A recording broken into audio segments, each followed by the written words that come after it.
Марија. Така е, Нена, добро утро до двајцата. А не си на терен да видиш тоа тревата дали ја ископале овие англичаниме, пошто многу се жалат дека не била лоша тревата, дури засекирани, нели? Англиските новинари, премиер лигашите, односно клубовите од таму биле загрижани заради состојбата на новиот терен на Тодор Проески. Па они што очекуваат црвен тепих да им постелиме. Беше убав теренот? Томан, а за добар фудбалер се знае тера сега ќе губиме. Ќе губиме, ќе се жалиме, не ни чини. Така и ти сега да сгрешиш нешто, камерава на лево беше па ме бунеше. Па мене, да. Така. Не се смеј, Мацо, кажуваме детали, за таму да го видиме стадионот утро. Можеби не можам за таму да кажам да, меѓутоа можам да кажам за овде пред стадионот всушност каква е сликата, но тоа ќе го кажам на крај. Најпрво ќе започнам всушност дека македонската фудбалска репрезентација одигра 1-1 против Англија во последниот меч од квалификациите за Европското првенство 2024. Знаеме дека надпреварот се одржа токму овде во националната арена Тодор Проески, каде што имаше околу 30.000 присутни на самите трибини, кои што при самиот крај на надпреварот направија така наречено звездано небо со нивните мобилни телефони. Кога станува збор за текот на самиот надпревар, накратко кажано, Македонија водеше 1-0 во првото полувреме со гол постигнат од Барди, додека пак во 41-та минута всушност, но оваа позитива, оваа среќа траеше се до 59-та минута, кога бевме изедначени и резултатот беше 1-1. Ќе прочитам накратко кои играа за македонската и англиската фудбалска репрезентација, за да не испуштам некои.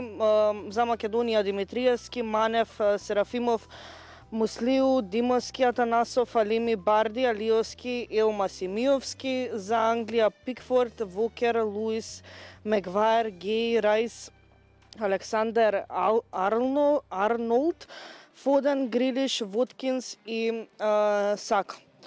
Ова накратко се всушност оние најважните информации од она што од оној надпревар кој што се одржа вчера токму овде во вечерните часови.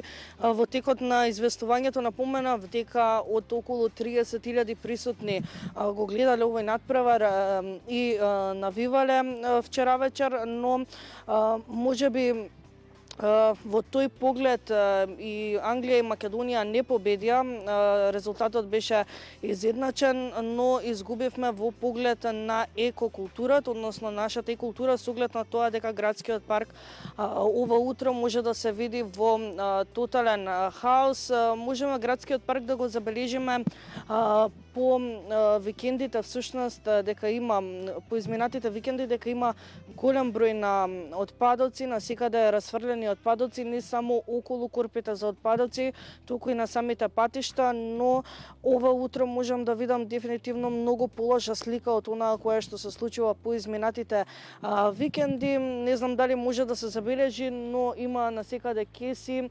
пластични лименки, лименки, пластични шишиња, харти од пуканки и кутии од цигари, пикавци и слично.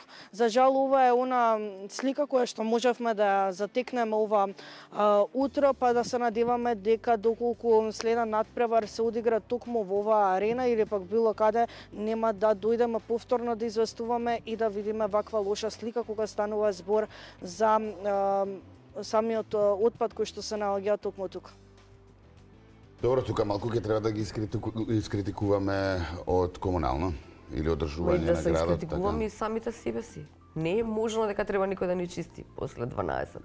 Да, но после големи вакви надпревари, верувај дека секаде останува ѓубре.